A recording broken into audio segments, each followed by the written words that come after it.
The first Deus Ex game, it was really dear to me. It's one of those classic games that really stood out and are still very playable. I did a review recently of that game.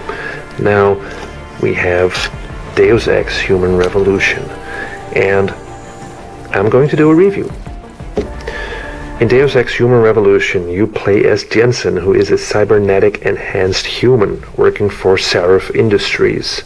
Now, Seraph Industries' facility is attacked by some mercenaries. Now, figuring out what happened and who was behind this attack is the main, it's basically the main story.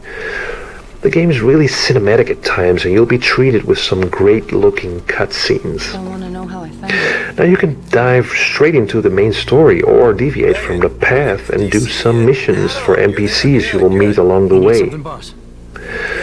But let's start first with the technology behind the game. Now the graphics are really clean and almost glossy looking, sharp but not very organic. It suits the game, I think, because of its cybernetic nature. Now the use of the gold and yellow colors add to the game's distinctive look. Now looking at the levels themselves, it is unfortunate that you'll see a lot of similar looking corridors and rooms. Now that's a real bummer. But fortunately, the game design, the level design is really very, very good. Now there are always multiple pathways from point A to point B, and that's just one of those things that stood out in the first game as well.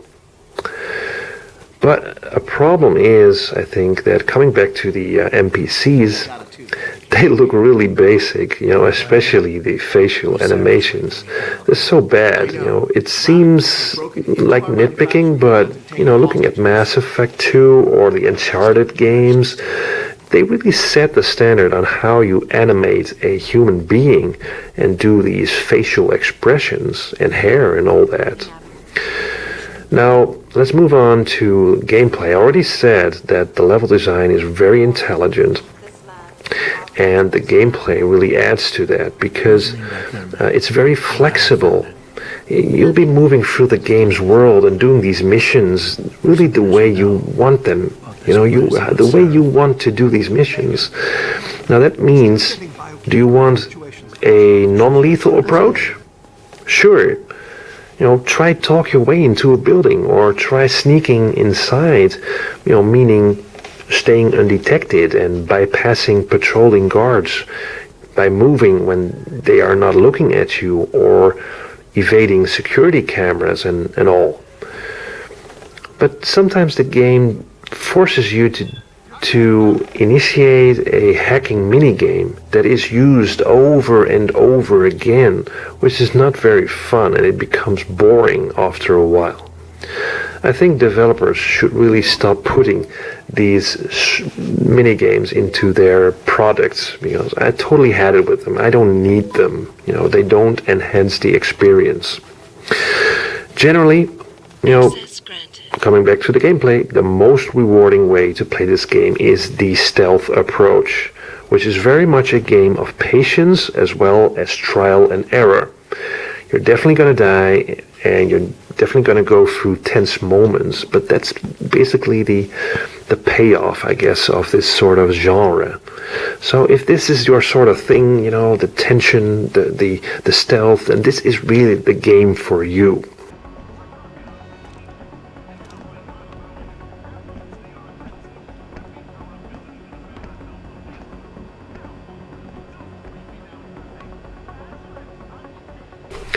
Or would you rather go in guns blazing? Now the game allows you to do that too.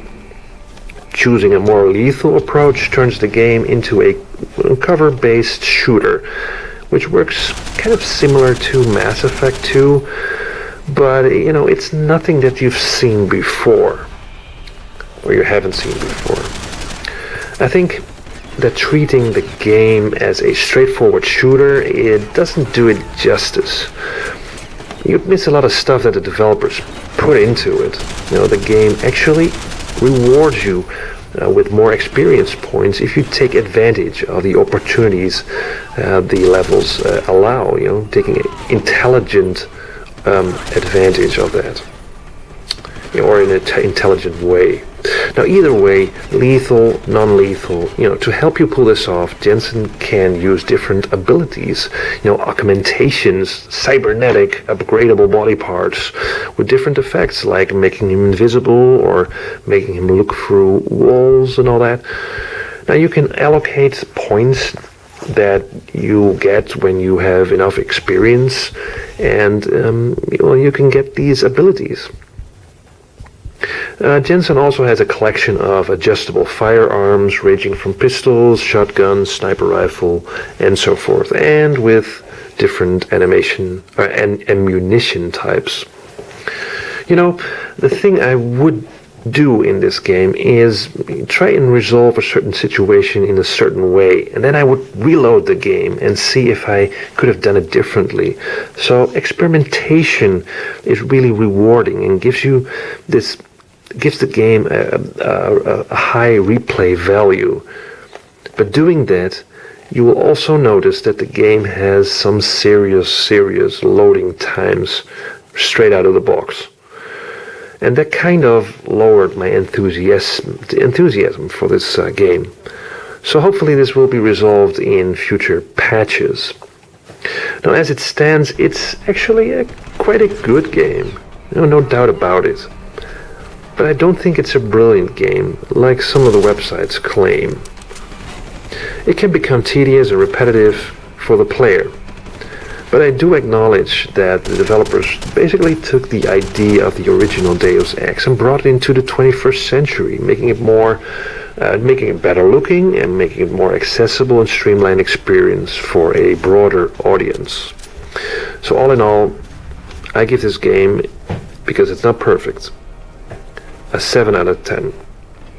So I hope you enjoyed the video review, and just let me know what you think. Bye.